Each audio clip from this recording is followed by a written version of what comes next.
Hey guys, in this video I will show you how to convert PowerPoint to PDF with speaker notes on Mac. Alright, let's begin. First, open your PowerPoint presentation on your Mac. Once ready, press Command and P together to open the Print menu. In the Print options, look for the Layout or Print Layout section. Here, select the option called Notes. This ensures that all your speaker notes appear alongside each slide in the PDF. After selecting Notes, check that the preview displays your slides with notes correctly. Then, instead of printing, choose the option Save as PDF at the bottom of the print window. Give your file a name, pick the location where you want to save it, and click Save.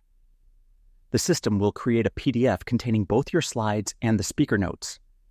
You can now open it in Preview or any PDF reader to see your notes alongside each slide. So that's basically how you can convert PowerPoint to PDF with speaker notes on Mac. And that's it for this video. If you find this helpful, consider subscribing and giving this a big thumbs up.